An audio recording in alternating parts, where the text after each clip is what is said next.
Very good morning, dear students. I'm very happy to come back with one more topic, that is describing places, events, and objects. Let's see why this topic is very important. Because a good description allows us, our people, to visualize and literally make us to see through our narration. The people are going to witness what we actually, witness there. It could be about anything for that matter, because it can create a positive or negative impression. Let's see what description is all about. Description doesn't mean giving a detailed account or portrayal or a depiction of a place, object, or an event. So whenever we decided to describe something, we need to keep three things in our mind, because that three things are actually tells the ability of our narration. The first one is here, we must have power of observation. Second one is here, memory. And thirdly, ability to use appropriate vocabulary. What is this power of observation? When you go to an event, or when you go to a place, or when you are seeing an object, we must observe something. So whatever we observe, that has to be remembered, so-called memory. So when you are ready with these 2 points, we going with the third one, that is usage of appropriate vocabulary. See here, as we discussed in the previous classes, each field and every field has got its own vocabulary. We have to use the vocabulary according to that particular context. If you are talking about a place, you have to use the vocabulary which is related to the place, and you have to use the vocabulary which is related to an event. You have to use the vocabulary which is related to an object. So accordingly we have to use. So that is the use. That is what they are saying, and that is the point that we are actually seeing here, ability to use appropriate vocabulary. Unless we have this one, we are not going to make it any talk effectively.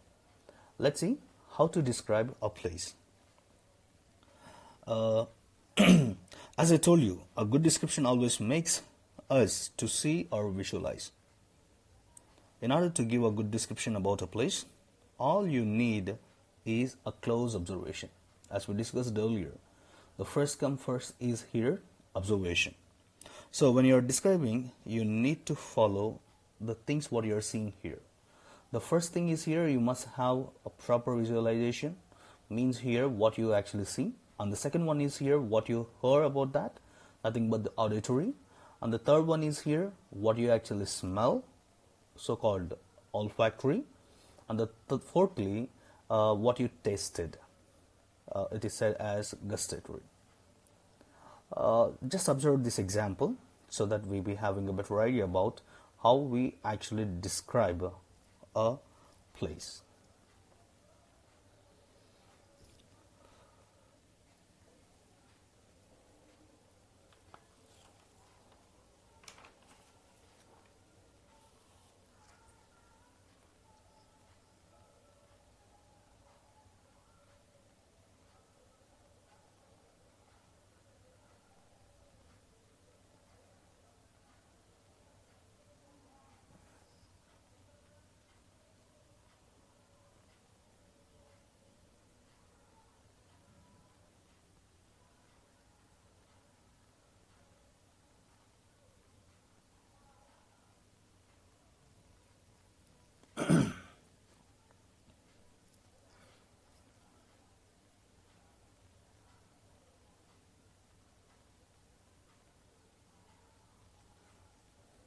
Now see here.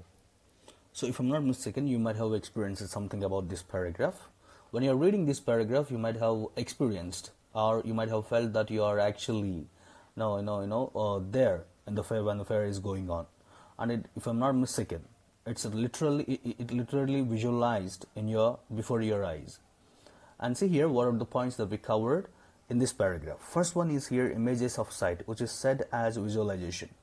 So when reader, or when we are actually reading that paragraph, we literally visualized what actually happened to see over there. The first one is here, layers of colors, and we see, and balloons we see, festoons we also see.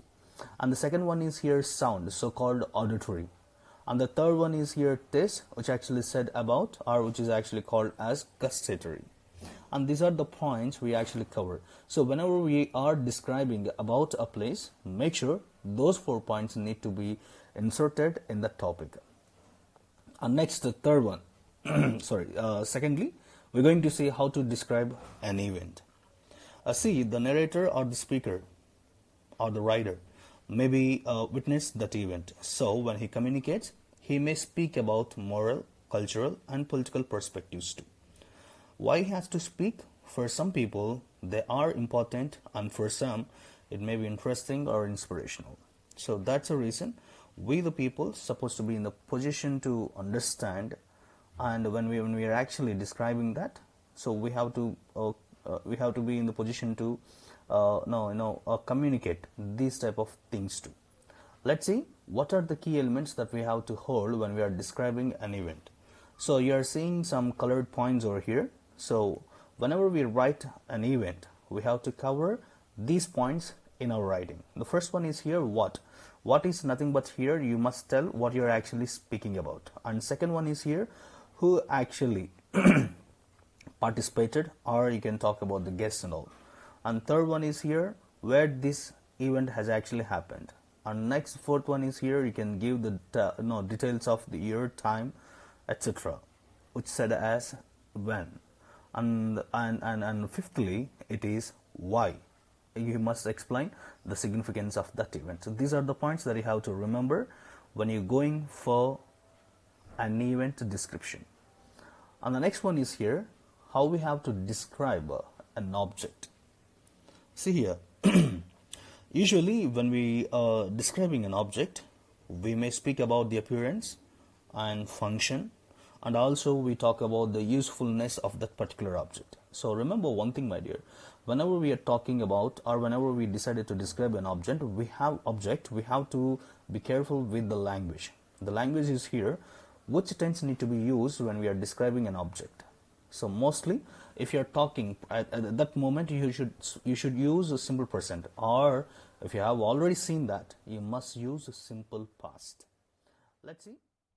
So when we are actually talking about or describing an object, these are the things that we have to consider. So mostly whenever we are talking about an object, we actually focus on shapes, materials, and as well as textures. So see here, first we have to talk about what kind of material that they have used, on the texture and surface and the shape and color of the object. So what they actually used. See here, is the material glass, wood, stone, etc. need to be discussed. Is the texture rough, smooth, grainy, or is the surface glossy, transparent, or is the shape round, flat, angular?